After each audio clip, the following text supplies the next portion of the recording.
স্বামীর ফোনের দিকে উকি দিতে দেখলাম সে এক উলঙ্গ মহিলার সাথে ভিডিও কলে কথা বলছে বললে ভুল হবে। আমি সামনে থাকায় দুজনকে দেখছে। আমি ফোনটা টান মেরে নিতে ওপাশ থেকে কলটা কেটে গেল। আমার স্বামীর পরক্রিয়া নিয়ে সন্দেহ হয়েছিল আমার বিয়ের 1 বছর পর থেকে, কিন্তু তখন বাচ্চাটা পেটে 5 মাস, তাই মুখ বুজে সব সহ্য করে নিলাম। সবাই বলল একবার একটা ছেলে মেয়ে হয়ে গেলে সব ঠিক হয়ে যাবে, কিন্তু আমার মেয়ের বয়স আজ 2 বছর, তবুও সে ঠিক হয়নি। সামনে ঈদ, তাই ঢাকা এসেছি। একসাথে ঈদের কেনাকাটা করে বাড়ি ফিরবো।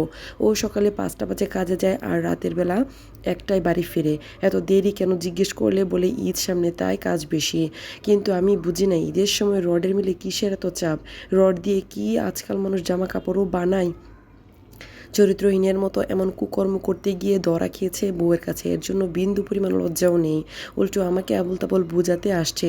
ওর কোনো কথা না শুনে ঠাস করে মারলাম একটা। মেয়ের জন্য সব কিছু সহ্য করছি, অনেক দিন ধরে চেষ্টা করছি হাতে নাতে ধরার, কিন্তু সুযোগ হচ্ছে না। ও ঘর থেকে বের হয়ে গেল। আমি ওর ফোন থেকে ওই মহিলার ইমো নাম্বারটা নিয়ে রাতে ফোন করলাম। মহিলার ফোন ধরে আমার কণ্ঠ শুনেই চিনে ফেললো। টপ করে ফোনটা কেটে দিল। আজকে ওর দিনে ডিউটি, সব কাজ গুছিয়ে রেখেছি। বাড়ি থেকে ছোট বোনকে নিয়ে এসেছি, ওর কাছে মেয়ের সব খাবার গুছিয়ে দিয়েছি সারাদিনের। ও মাত্র কাজের জন্য বের হলো। পাশের ঘর থেকে একটা বোরকা ধার করে নিয়ে নিলাম যাতে ও চিনতে না পারে। পিছু নেওয়া শুরু করলাম। এই বাসা থেকে অফিস বেশি একটা দূর নয়, একটা টিনের বাসা। এখানে সবাই বলছে আমাকে আমি এখানে, এজন্য ও বাসায় আসে, আগে নাকি আসতো না।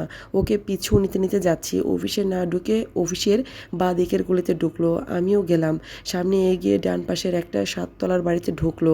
আমি একটু পর ঢুকলাম। ও একতলা উঠছে, আমি পরের তলায় আছি। এমনভাবে যাচ্ছি 5 তলায় গিয়ে থেমে গেল। 4টা ফ্ল্যাটের মধ্যে বি ফ্ল্যাটে ঢুকলো। আমি সেখানে দাঁড়িয়ে ছোট বোনকে ফোন করে আসতে বললাম। এখানে থানা ওর অফিসের সাথে, তাই ছোট বোন আসার পর এখানে দাঁড় করিয়ে আমি থানা থেকে পুলিশ আনলাম। পুলিশ দরজা ভেঙে ভিতরে ঢুকলো। ভিতরে ঢুকতেই আমি ওর কলার ধরে মারতে লাগলাম। তার পাশের মহিলাটা নিজের ইজ্জত বাঁচাতে ব্যস্ত। ফ্ল্যাটের চিল্লাপাল্লা শুনে অন্যান্য ফ্ল্যাটের মানুষরাও চলে এসেছে। সবাই এসে অবাক হয়ে তাকিয়ে আছে। হঠাৎ একজন বলে উঠল, উনাদের এভাবে ধরছেন কেন? ওনারা তো স্বামী স্ত্রী, দুইজনই খুব ভালো মানুষ। 15 বছর ধরে এখানে আছে, নিজেদের ফ্ল্যাট তাদের, 2জন ছেলেও আছে। আমার মাথায় আকাশ ভেঙে পড়ল। পুলিশ চলে গেল এখান থেকে। আমি চুপ করে বসে আছি। ও যে সাইকো এটা ওর কথা বুঝতে পারলাম। গ্রামের খুব ভদ্র ছেলে ও। ঢাকায় লুকিয়ে বিয়ে করেছে, এটা গ্রামে বললে সবার কাছে খারাপ হতে চায়নি ও। এদিকে আমার শাশুড়ি ওর বিয়ের জন্য আমাকে দেখেছে, তাই সব মিলিয়ে বাধ্য হয়েছে আমাকে বিয়ে করতে। আমিও ওর মেয়ে, ওকে বুঝিয়ে চলে আসলাম। কিচ্ছু বলা নিয়ে, ওর মতো অনেক ভালো মানুষ সমাজে আছে, তবে আড়লে তারা খুবই ভয়ঙ্কর। এটা ছিল একটা আপুর জীবনের ঘটনা।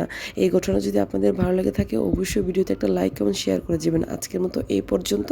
আল্লাহ হাফেজ।